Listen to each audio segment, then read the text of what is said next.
Isyu ng Bayan, pag-usapan natin ngayon ang napakaingay na usapin tungkol sa pagtanggal sa PhilHealth subsidy mula sa 2025 national budget. Ayon sa ulat, tinanggal ang 74 billion na pesos na subsidy sa PhilHealth at kadalasang ito ay nakalaan taon-taon sa national budget.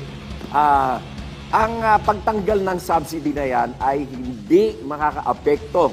Sinasabi na nga ni Presidente Bongbong Marcos na hindi ito makakaapekto sa serbisyo na ginagawad ng PhilHealth. Bagkus ay lalo pang dadagdagan ang serbisyo ng PhilHealth.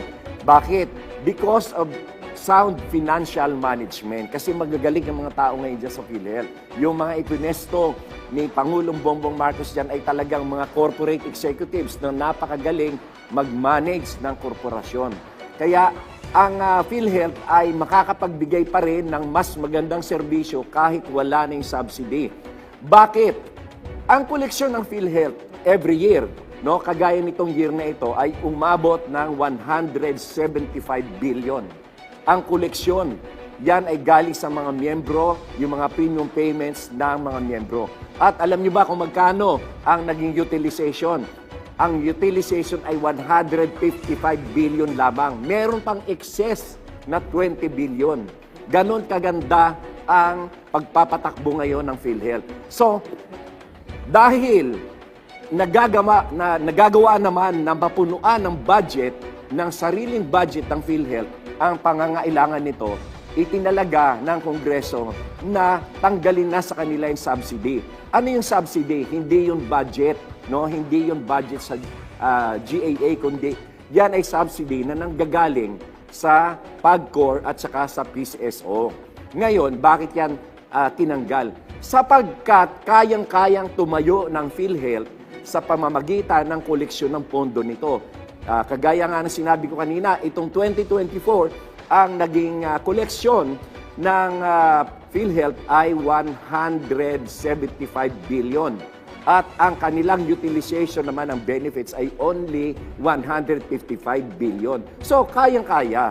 Kaya nga, inalis na lang yung subsidy. At bukod dyan, ay meron pang 500 billion. 500 billion na standby fund, ang reserve fund, ang PhilHealth. Kaya hindi pwedeng mangyari yung sinasabi ng iba na hindi na makakapagbigay ng serbisyo ang PhilHealth. At alam nyo ba na despite hindi nagtaas ang premium payments ng PhilHealth, ay itinaas ni Pangulong Bongbong Marcos ang mga benepisyo. Ano-ano yan? Kagaya na lamang ng pag-increase ng 30% ng coverage ng hospitalization. Dati 20%. Ngayon sa panahon ni Pangulong Bongbong Marcos ay nagawa yan at 30%. At hindi lamang yon. Sa kauna-unahang pagkakataon ay nagawa natin yung 100% universal healthcare application ng PhilHealth. Ang ibig sabihin nito, kahit yung hindi miyembro ng PhilHealth, kahit yung hindi nagbabayad ng PhilHealth ng kontribusyon, ay covered na ngayon ng PhilHealth. Ang ibig sabihin nito, lahat ng Pilipino, kahit hindi miyembro ng PhilHealth, basta ikaw ay na-hospital, meron kang benepisyo pareho lang ng mga nasa miyembro. Bakit ka mo? Kasi nga napakaganda ng pamamalakad ngayon ng PhilHealth. Napaka-efficient ng kanilang collection at napakaganda ng kanilang expenditures. Hindi na uso ang nakaw-nakaw ngayon. Kaya napakaganda ng pagpapatakbo niyan. Isipin nyo na increase ang mga benefits tapos hindi nagtaas ang premium. And still, kayang-kaya pa rin na matugunan ng PhilHealth. At alam nyo ba, na ang kagaya na lamang ng breast cancer, kasi nadiskubre na napakarami palang mga kababaihan na merong breast cancer. Dati, ang coverage yan, 100,000 lang. Itinaas yan ni Pangulong Bongbong Marcos ng 1.4 million para talagang makover lahat ang gastos. At ang isa pa dyan ay itong tinatawag nating dialysis. Dati, ang benepisyo lamang ng dialysis ay 2,000 pesos lamang. Ginawa ito ni Pangulong Bongbong Marcos ng 4,000. And then lately, noong September, ginawa pang 6,500. At hindi lamang yon, itinaas ang coverage nito from 58 times a year to 156 sessions. Kaya napakaraming benefits ang PhilHealth na naidagdag.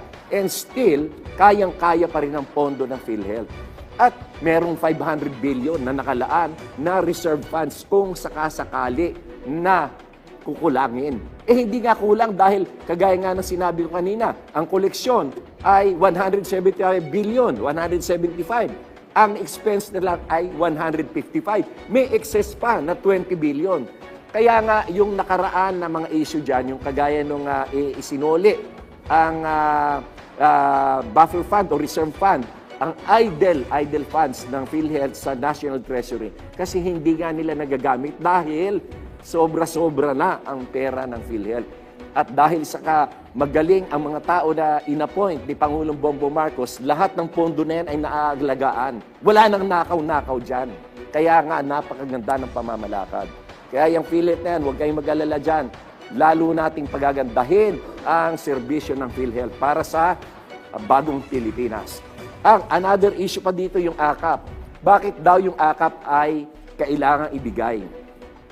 Alam nyo, meron tayong mga social protection programs like yung TUPAD, kung ano-ano yung binibigay ng DOLE, at yan ay natatanggap ng ating mga kababayan, lalo na yung mga mahirap na walang trabaho, hindi nagtatrabaho, o tamad lang magtrabaho.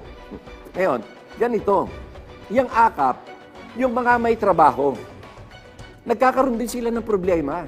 Pagka meron silang disaster, o kaya calamity, o kaya yung talagang matinding family problems. Kaya ang nangyayari dyan, kung yun ngang mga hindi nagtatrabaho, binibigyan natin ng tulong, ito pa na nagtatrabaho, kaya lang kinukulang ang kita. Kaya dapat asistihan din sila. Nagbabayad nga sila ng buwis, nagtatrabaho sila . Tapos pag nagkakaproblema sila, hindi natin sila tutulungan. At yung iba na hindi nagtatrabaho, may libre silang pagkain, meron silang tupad, meron silang portis, meron silang mga food stamp. Tapos yung nagtatrabaho, hindi natin tutulungan. Hindi naman yun equitable ang ating prinsipyo ng pagtulong. Kaya nga, yung mga nagigipit, lalo na yung mga below minimum wage, yun ang binibigyan ng AKAP kasi nagkakaproblema rin naman sila. Dahil nga sa yung takbo ng buhay, no? Aside from inflation at napakarami nating mga kalamidad, kaya sila ay binibigyan din natin ng tulong. Hindi man ibig sabihin, porket may trabaho sila, hindi na natin sila tutulungan. Sila nga ay nagsisipag magtrabaho . Tapos pag nagka-problema sila, hindi natin tutulungan. It's not fair, no? Yan ang pangalawang issue. Kaya yung AKAP, yan ay mabuti, makakabuti sa ating mga kababayan, no? Huwag natin yung tutulan. Yung mga tumututol lang naman dyan, yung mga DDS na mga wala namang utak, no? Basta mga DDS, pag mga DDS supporter, mga tanga at mga bobo, yan ang kainaman yan. Doon sa aking Facebook, ang daming nagko-comment doon ng mga, kung kayo ay hindi ko fans, bakit kayo nakatutok sa aking Facebook? Palibasa, mga tanga kayo at mga bobo kayo, mga stupido kayo. Basta DDS, Duterte supporter, mga tanga at mga bobo. No? Ang pangatlong issue, ito namang si Sara, si VP Sara, dapat sa'yo mag-resign ka na. Dahil 3 na ang impeachment case laban sa'yo. Pagdating ng Enero, aandar na yan. Dapat may delikadesa ka, mag-resign ka na. Saan ka ba nakakita ng Mary Grace Piatos at more than 1,000 na pangalan na iyong isinilista doon sa nakatanggap ng benepisyo ay mga bogus, mga peke na mga pangalan. Ito ay talagang sagad-sagara na. Ito ay napaka-karumal-dumal na talagang sobrang